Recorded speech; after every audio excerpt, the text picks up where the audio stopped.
En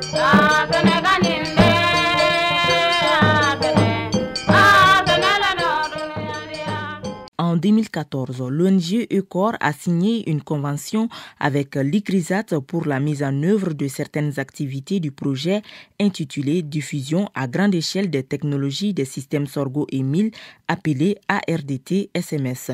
L'objectif global du projet est l'amélioration de la production et de la productivité des cultures de sorgho, mil et niébé. Les activités assignées à l'ONG ECOR dans ce projet sont entre autres renforcer les capacités des organisations paysannes pour la production et la commercialisation des semences certifiées, promouvoir la diffusion des semences hybrides sorgho et variétés améliorées des mil et niébé à travers les démonstrations, mettre en place à moyen terme un réseau de distribution des semences certifiées, renforcer les capacités des producteurs dans la gestion intégrée de la fertilité des sols. C'est pourquoi les responsables de l'ONG ECOR, avec l'appui de la coordination de l'ICRISAT et sur un financement de l'USAID, ont entrepris la diffusion de nouvelles semences hybrides de sorgho comme Grinkan Yerewolo, Pablo, Sewa, Nileni. Une mission de supervision de l'ONG ECOR, conduite par son coordinateur, a sillonné les champs de production de semences hybrides sorgho et les parcelles d'adoption à Zantebougou, Madina Kourlamini, Zamburula et Ouré dans le cercle de Bougouni. Quand on commençait ce projet en 2014, nous sommes partis de 600 kilos de semences certifiées distribuées. Aujourd'hui, bon à mal, nous sommes à 50 tonnes de ces semences qui sont distribuées à travers les compagnies sémencières et les boutiques d'intrants qui sont justement au niveau de ces coopératives-là. Et une quinzaine de coopératives aujourd'hui sont en train de multiplier ces semences-là au niveau national, et notamment dans la région de Sikasso, et qui par son potentiel de pluviométrie nous permet justement de réussir la production de ces semences. Nous, on n'avait pas compris les semences hybrides. On avait confondu avec les OGM, mais nous avons compris maintenant et nous sommes en train de produire nous-mêmes les hybrides. C'est juste le croisement des semences mâles et femelles.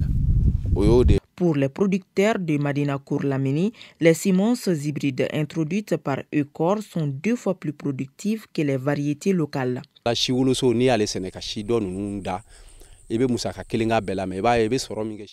Les hybrides et les anciennes variétés ont les mêmes coûts de production. Mais au résultat, les hybrides ont plus de rendement que les variétés traditionnelles. Les hybrides ont aussi un cycle plus court que les autres. Au dire des producteurs, la production est passée d'1,5 tonne à l'hectare à 3,5 voire 4 tonnes.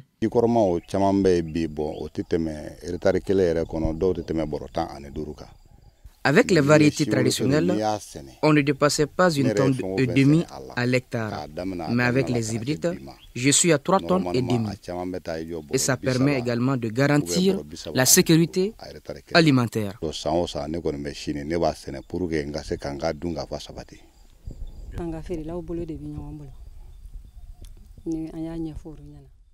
Les hybrides ont plusieurs avantages. Les feuilles et les tiges apportent de l'argent.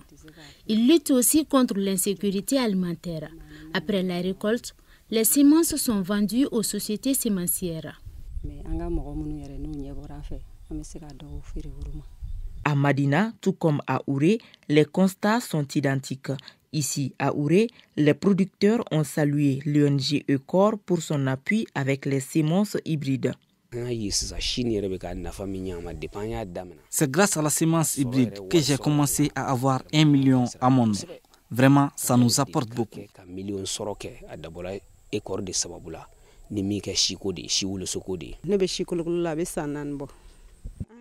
Je suis dans la production de semences hybrides il y a de cela 4 ans.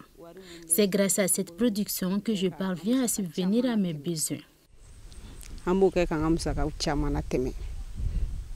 Autre aspect qui a attiré les producteurs, les cultures arrivent à maturité tout en gardant leurs feuilles vertes. Ainsi, le fourrage est très apprécié pour l'alimentation des animaux. Les hybrides sont très importants dans l'alimentation des animaux à travers ces feuilles. Selon les producteurs, ces résultats positifs sont dus à la formation et à l'accompagnement de l'ONG ECOR. Les superviseurs des structures techniques de l'État ont tous apprécié cette initiative de ECOR.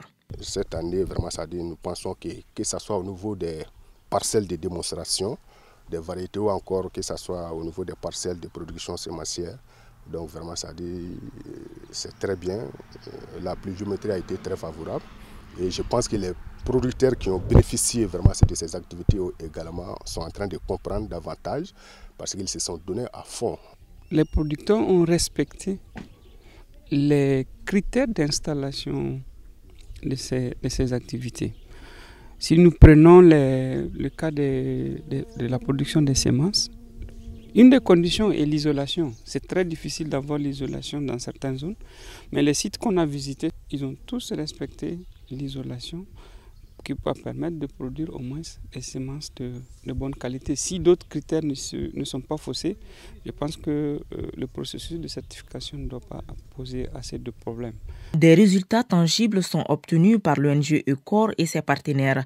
Il s'agit notamment de la production et de la commercialisation chaque année d'au moins 150 tonnes de semences hybrides sorgho et semences améliorées niébé par les coopératives.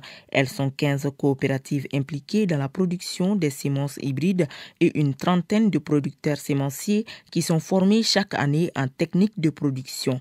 Au moins 100 parcelles de démonstration sont installées chaque année dans d'autres villages pour permettre à ces producteurs de faire la connaissance de ces hybrides, ce qui devra permettre de garantir la sécurité alimentaire.